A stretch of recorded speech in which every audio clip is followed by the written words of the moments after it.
Ideal requirement of the dental impression material की ideal requirement क्या होनी चाहिए।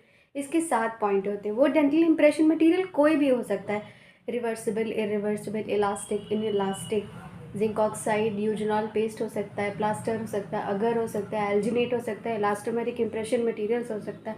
उन सब की एक बेसिक रिक्वायरमेंट है, वो उस मटेरियल की पूरी होनी चाहिए। वो 7 हैं। इस पर शॉर्ट नोट आता है। तो पहले हम बुक से एक बार 7 पॉइंट्स पढ़ लेते हैं, उसके बाद समझेंगे और उसके बाद उनका निमोनिक या इजी वे में उन्हें याद करने की कोशिश करेंगे। तो वो 7 पॉइंट है। पहला है, ये फिलिप्स बुक पढ़ रही हूँ मैं, second South Asia edition, chapter number 13 में, पेज नंबर 358 पे है ये।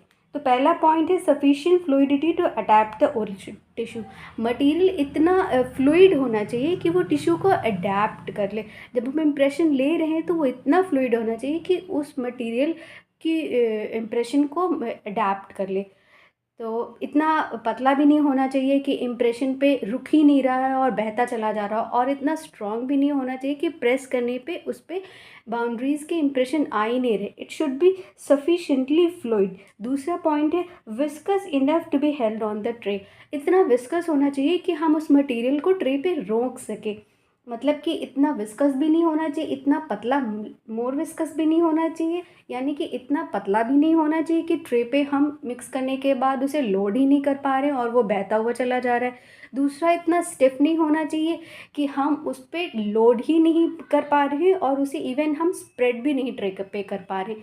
तो it should be sufficiently viscous कि हम ट्रे पे लोड कर सकें, और अगर लोअर इंप्रेशन हमें लेना हो तो ईजिली हम पलट के उसका नाप भी ले सकें।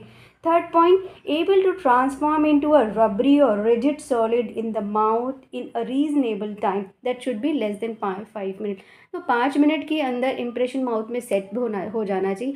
बहुत कम टाइम भी नहीं लेना चाहिए कि हमारा वर्किंग टाइम ही बहुत कम हो गया, हम इंप्रेशन ले ही नहीं पाए, और इतना ज़्यादा भी नहीं होना चाहिए कि पेशेंट को इनकन्वीनियंसी होने लगे। ठीक है। फोर्थ पॉइंट है, रेजिस्टेंट टू डिस्टॉर्शन और टीयर। जब हम इंप्रेशन को निकाल रहे हैं तो पूरा इंप्रेशन मटेरियल आना चाहिए, बॉर्डर्स पे उसे ब्रेक नहीं होना चाहिए कहीं भी, और अंडरकट्स एरिया में भी अगर इंप्रेशन फ्लो कर गया तो वहाँ से भी पूरा इंप्रेशन निकलना चाहिए।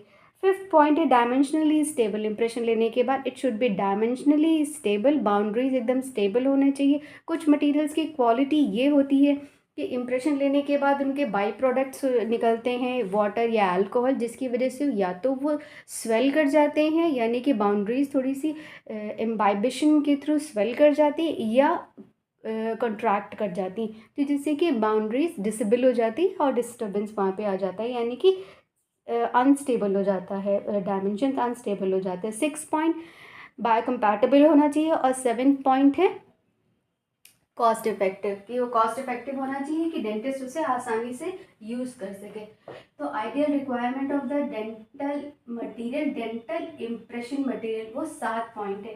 पहला पॉइंट है, it should be sufficiently fluid to adapt the tissue, oral tissue. आराम से ओरल टिश्यू को अडेप्ट कर लेना चाहिए, इतना फ्लूइड होना चाहिए। दूसरी बात, इतना विस्कस होना चाहिए कि ट्रे पे इजीली लोड हो सके। तीसरी बात, जब हम इम्प्रेशन ले रहे हैं मुंह में, तो पहला था इजीली